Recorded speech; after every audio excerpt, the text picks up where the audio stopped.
Good afternoon, everybody. My name is Crystal and welcome to my YouTube channel. Good afternoon. Alexa, what's the time, please? The time is 12:36 p.m. So it's been a bit of a miserable day because it's been raining outside. So, you know, I like to stay indoors when it's raining anyway. I'm quite happy. I've just had a bath. I've been listening to music and I'm trying to de-stress myself and get ready for a weekend of nothing. Well, that's what it's going to be because I'm not going to go out anywhere and I'm not really going to do anything, but I can get my washing up done, I can wash my clothes and I can, you know, just stay in my flat doing TikTok videos and YouTube. Because when you are a victim of domestic violence, the abuser leaves you completely isolated with nobody. And that's exactly what's happened to myself. This obsessed stalker has made me keep to myself in my flat by myself, and that's it. I've had enough. I'm not being used. I don't need money. You can have fun without money. I mean, I can turn my living room into like a little dance studio if I want to, and listen to my music and dance by myself. I don't give a flying fuck anymore. I don't.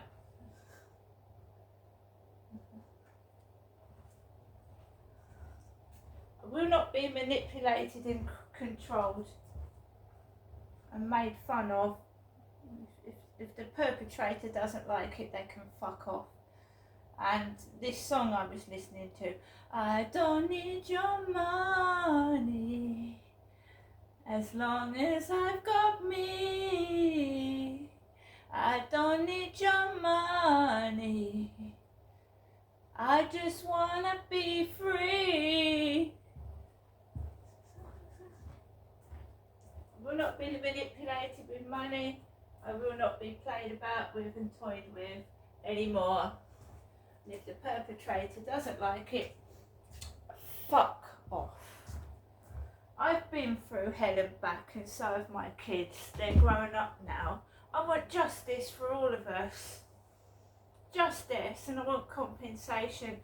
If I don't get it, that's fair enough, but no one's getting a fucking thing out of me anymore. No, they're not.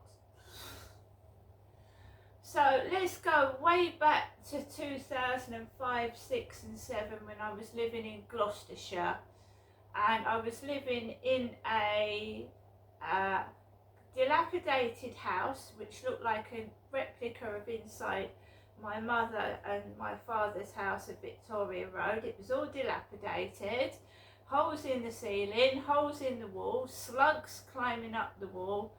And when I came down to visit my parents, there was holes in the back door, there was holes in the ceiling, there was a hole in the bathroom wall. So my house, the house that I was given in Stanley Road, inside was almost a replica of the dilapidated house in Victoria Road that my mum and dad was living in. So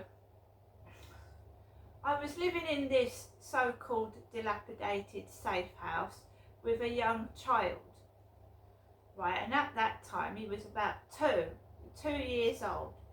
I had 3 other children from a marriage that had failed, and every so often my children would come to stay with me, and I would have to take them to school, sometimes on 2 buses, a baby in a pram and 3 children ranging from 4 to 7 and 8, right?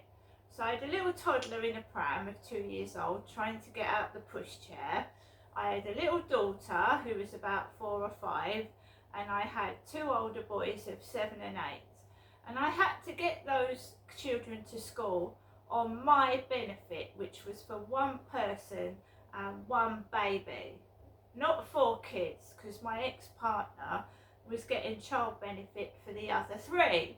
So when I had my children, I had to use the benefit I was getting for me and my baby to spend on the other 3. And that meant taking myself, getting myself my own bus fare, 3 kiddies bus fare, because I think my baby was free to get on the bus at that time, but the children over 5 have to pay a ticket. So I had to pay, I think, 3 children's bus ticket, my bus ticket out of my benefits. And I liked to treat my kids to a cake out of Greg's Bakers. So I had to like count it up. So if I had 20 quid spare, I like to get each of my 4 kids a cake out of Greg's Bakers in Gloucestershire and a drink. So that would be enough. Plus I had to calculate for the bus fare. But you know what the bastards did to me? Do you know what they did to me? Because I always had the exact money,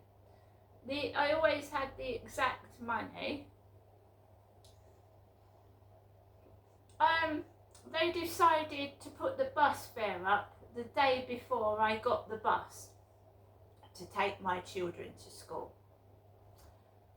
And I couldn't buy my children something out of Greg's Bakers because they decided to put the bus fare up. They would do things like that. They would put the bus fare up. And this diary was started in 2006 that I write. It's not Jennifer's diary, it's mine, right? So in 2006 I was told to keep a domestic violence journal. That's what it started out as, you know. Write down, you know, because I had a guy in London that had threatened me. So she told me to write it all down in a journal. And that's what it started off as, a domestic violence journal, because I was living in safe house accommodation.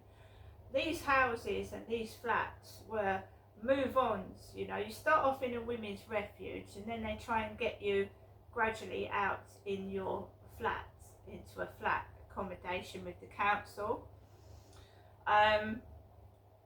So they were private landlords that I had this house with, this house in Stanley Road. They were private landlords. It was run by a charity for domestic violence victims. So it was just, it was awful. I was being bullied by the staff because they kept calling me Jenny. And Jenny is my mother's name, so I was bullied to fuckery. And I didn't find out until I came down to Chatham to see my mum that her worker Ben had told her Jennifer that she should go in a domestic refuge away from Derek, who was beating her. So my mum had told Ben that my dad was abusing her. She told Ben this, but she wouldn't go into a domestic refuge. It was me that was in a domestic refuge in Gloucestershire, and Derek was my father. So, you know what it's like when you split up for a partner and you're trying to see your kids and have contact with your children, and sometimes the other partner is making it so bloody difficult for you to visit your children or have your children come to stay there, making it bloody hard. And I was a single mum struggling to pay and have the kids maybe once a week or at the weekend, to buy them stuff on one person's benefit, right? Because my ex would not give me any money for the children. He wouldn't. So though he was having their benefits, he wasn't giving me any money to keep them when I had them. He in fact tried to get maintenance out of me. He said, I can get maintenance out of you. And I said, well, have good luck trying, because I've got a baby, I've got me, and I've got no money in the bank. I said, you know, good luck on trying to get maintenance. He had 3 children's benefit, and he gave up his job. He was working and he gave up his job to have the children and their benefit. It's all changed now. He's had to work. He's had to go to work because the children are all grown up, so he's had to go to work. He's not diagnosed with a mental health illness, although I think he should be. He hasn't been diagnosed with one.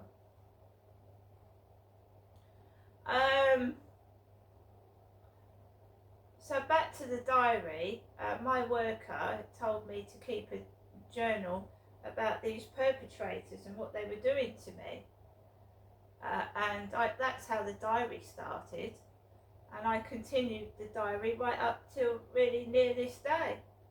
That's how the diary started.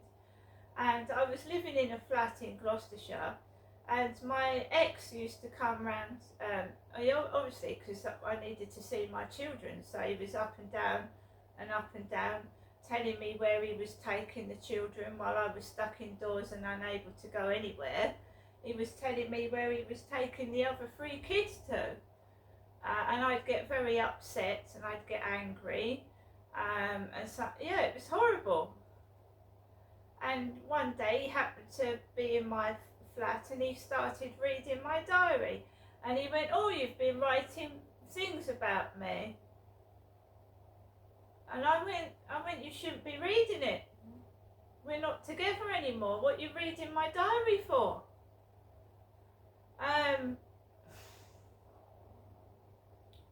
It was difficult. It was really, really hard up there. And I found myself nearly starving to death. I was making sure the kids had food. I had money to let them go out with their mates. And I was literally starving to death. I was wasting away. It was me that actually needed looking after, because my youngest was tubby. He had a head full of curly hair. He was really beautiful, and he was tubby. And the first things those bastards did when they took my son away from me was cut his curly hair off. Cut all his curly hair off. That's what they did. Cut his curly hair off. Stick a pair of ugly glasses on him and make him, it was made fun of because he was given a great big thick circular pair of glasses.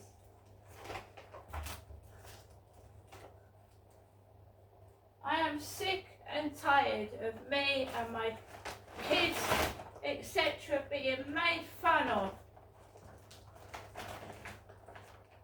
And my mother can be extremely cruel. It's no good your mother saying to you, oh, you've got me, Ginestra, you've got me. Yeah, I want to see my other children, if you don't mind. I want to see somebody else other than you all the time. I don't want to hear your voice on the phone 7 times a day. I'd like to hear somebody else's.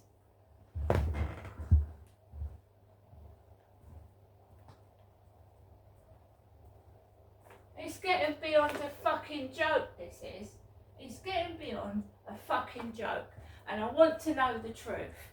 And if you can't give me the truth, I don't want your bullshit fed to me. See you later.